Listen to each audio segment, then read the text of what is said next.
থেকে একের পর এক চিঠি আসতে থাকলো হযরত হুসাইনের কাছে। হুসাইন, আমরা লক্ষ লক্ষ মানুষ আপনার হাতে বায়াত নেওয়ার জন্য অপেক্ষায় আছি, আপনি দয়া করে ইরাকের কুফা নগরীতে আসেন, এই জায়গায় আসেন, আপনাকে আমরা মুসলিম প্রতিনিধি হিসাবে মানব। চিঠি আসতেছে একটার পর একটা। ইতিহাসের ভিতরে লেখা হয়, কিতাবের ভিতরে এসেছে, কুফা নগরী থেকে একটা নয়, দুইটা নয়, এই মর্মে 150টি চিঠি গিয়েছিল, 150টা চিঠি। কয়টা চিঠি? 150টা চিঠি। যখন গেল, যাওয়ার পরে চিঠি আসতেই থাকে। হযরতে ইমাম হুসাইন রাদিয়াল্লাহু তাআলা আনহু যখন চিঠি পায়, সাহাবীদের সঙ্গে পরামর্শ করে। সাহাবায়ে কেরাম বলেন, ওগো ইমাম, আপনি নবীর দৌহিত্র, আপনি কুফা নগরীতে যাবেন না, কারণ কুফার লোকজন ভালো না, ওরা হচ্ছে কিন্তু ওয়াদা খেলাফ করে। আপনার বাবার সঙ্গে ওরা ওয়াদা খেলাফ করেছে, ওদের এই স্বভাবটা আছে, ওরা ওয়াদা খেলাফ করে। বিপদে যখন পড়বেন, যখন বৈরী পরিবেশের সম্মুখীন হবেন, কুফা নগরীর কাউকে কিন্তু আপনি পাশে পাবেন না। হযরত ইমাম হুসাইন তার ভাই, চাচাতো ভাই মুসলিম বিন আকিলকে পাঠিয়ে দিল, প্রতিনিধি বানায়, যাও কুফা নগরীর কি অবস্থা। সে যখন কুফা নগরীতে আসলো, মুসলিম বিন আকিল সকলে তার হাতে বায়াত গ্রহণ করার জন্য উদ্গ্রীব হয়ে গেল। হযরতে মুসলিম বিন আকিল চিঠি পাঠিয়ে দিলেন, আপনি ইমাম চলে আসেন ইমাম হুসাইনের কাছে। এইবার কিছুদিন যাওয়ার পরে কুফা নগরীর মানুষের চরিত্র পরিবর্তন হয়ে গেল। মুসলিম বিন আকিলকে ওরা হত্যা করলো, শহীদ করে দিল। হযরতে ইমাম হুসাইন রওনা দিয়েছেন 72 জন সঙ্গী নিয়া। কয়জন? 72 জন। তার ভিতরে 19 জন ছিল আহলে বায়াতের সদস্য, আর বাকি সাহাবীরা। 72 জন সাথী সঙ্গে নিয়ে তিনি যখন কুফা নগরীর উদ্দেশ্যে রওনা দিলেন, কুফা নগরীতে আসার পরে কুফা নগরীর গভর্নর ছিল হচ্ছে নোমান ইবনে বাশির। তিনি ছিলেন একজন সাহাবী। এজিদ ভাবলো নোমান ইবনে বাশিরকে দেয়া কাজ হবে না, তাকে অন্যায়ভাবে পদচ্যুত করা হলো। করার পরে সে ওবায়দুল্লাহ ইবনে জিয়াদকে কুফার দায়িত্ব দিল। সে ছিল রূপ্য বদমেজাজি, কুফার গভর্নর নিযুক্ত করল। যখন ইমাম হুসাইন ইরাকের কুফা নগরীতে প্রবেশ করবে, ইরাকে প্রবেশ করবে, কুফায় প্রবেশ করবে, শুনতে পাইল এইবার ওবায়দুল্লাহ ইবনে জিয়াদ তার বাহিনী নিয়ে ফুরাতের কোলে হযরত ইমাম হুসাইন সহ 72 জন সঙ্গীকে ওরা বন্দী করলো। বন্দী করার পরে বলতেছে, আপনি যুদ্ধ করেন আমাদের সঙ্গে।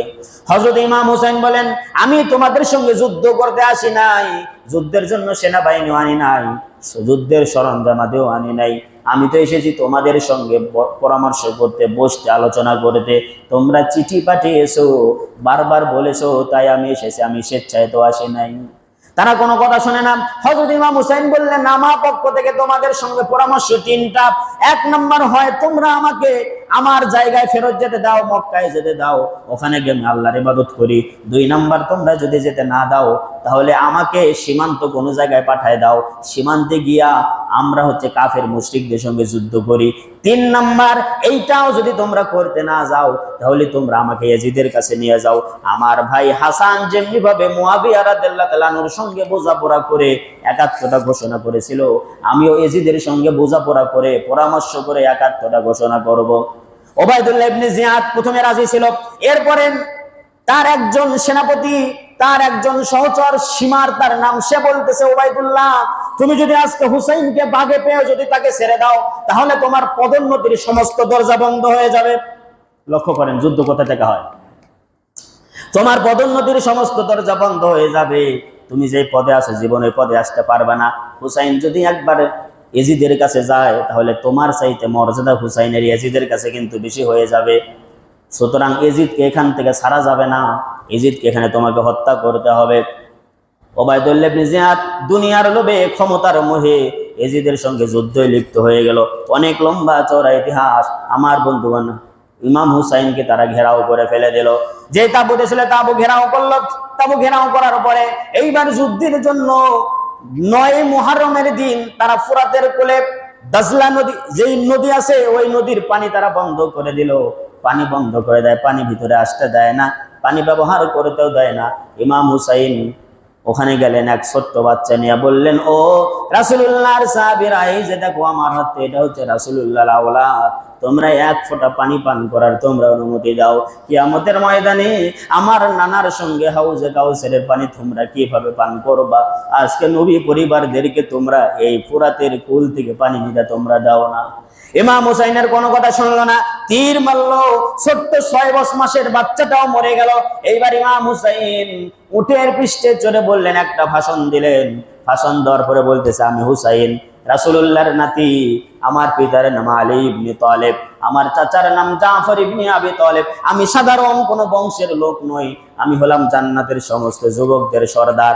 তোমরা আজকে যারা তোমরা আমার সঙ্গে যুদ্ধ করবে, মনে রেখো কিয়ামতের ময়দানে আল্লাহর আদালতে তোমাদেরকে আসামি হতে হবে। এই বক্তৃতা দেওয়ার পরে কুফা নগরীর মানুষেরা তাদের কথা শুনলো না। না শোনার পরে এইবার ইমাম হুসাইন উট থেকে নামলেন, ঘোড়া নিয়ে তিনি যুদ্ধ করতেছেন। যুদ্ধ করতে করতে সমস্ত সাহাবীরা শহীদ হয়ে গেল। তার সঙ্গীরা তার তাঁবুর ভিতরে আসার পরে বললেন, তোমরা এখান থেকে মদিনায় চলে যেতে পারো, শত্রুরা তোমাদেরকে মারবে না, কারণ ওদের টার্গেট হচ্ছে আমি হুসাইন, আমাকে ওরা মারবে, তোমাদেরকে নির্দ্বিধায় ফেরায় দেবে। সমস্ত সহচরেরা বলল, আল্লাহর কসম করে বলি, আমাদের ধমনীতে 1 ফোঁটা রক্ত সঞ্চালন হতে যতক্ষণ থাকবে, ততক্ষণ পর্যন্ত আপনাকে ছেড়ে আমরা যেতে পারবো না। এই কথা বলে যখন হযরত ইমাম হুসাইন তাঁবুর সামনে তরবারি নিয়ে বসে গেছেন আর ঝিমাচ্ছেন, তোমরা ধরছে, ঘুমাচ্ছেন, তার বোন শাহের বানু আসলো, তার বোন আসলো।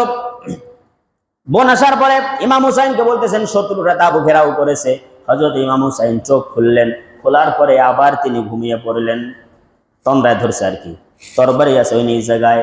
এরপরে আবার ডাকলেন, চোখ খোলার পরে ইমাম হুসাইন বলতেছেন, আল্লাহর নামে শপথ করে বলছি, আমি যখন তন্দ্রাচ্ছন্ন হচ্ছিলাম, চোখ বন্ধ হচ্ছিল, আমার নানা আমার কাছে এসে বলতেছে, হুসাইন, আমার কাছে তোমার আসার সময় হয়ে গেছে।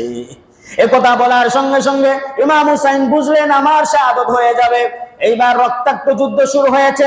একজন বাচ্চা তরবারি নিয়ে দৌড়ায়, ছোট্ট বাচ্চা, কাফেরেরা তরবারি মেরেছে, চিৎকার মেরে না চাচাজি করে চিৎকার মারছে। ইমাম হুসাইন তাকায় দেখে তার ভাই হাসানের পুত্র রক্তাক্ত হয়ে গেছে, শহীদ হয়ে গেছে। কোলে তুলে নিলেন, নেওয়ার পরে বলতেছেন, ভাতিজা তুমি চিন্তা করো না, কিয়ামতের ময়দানে এই কুফা নগরীর মানুষের বিরুদ্ধে আমার নানা জান তোমার পক্ষে ওকালতি করবে। আমার বন্ধুগণ শহীদ হয়ে গেল। ইমাম হুসাইন ওরা মারে, ইমাম হুসাইন রাদিয়াল্লাহু তাআলা কে মারে। এই দৃশ্য দেখে আসমানের ফেরেশতারা কান্দে, সমস্ত মানুষেরা কান্দে, ফেরেশতারা কান্দে আর বলে, রব্বুল আলামিন একটা বার অনুমতি দাও, ইমাম হুসাইনের সঙ্গে ওরা বেয়াদবি করে, কুফা নগরীর মানুষদেরকে দুনিয়া থেকে চিরতরে মূলোৎপাটন করে দিব। ফেরেশতারা কাঁদতে কাঁদতে অস্থির। আল্লাহ পাক রব্বুল আলামিন বলেন, ও আমার ফেরেশতারা, তোমরা সাক্ষী থেকে যাও, এই কুফা নগরীর মানুষের বিচার কিয়ামতের ময়দানে আমি আল্লাহ পুঙ্খানুপুঙ্খভাবে করব। বলুন আল্লাহ।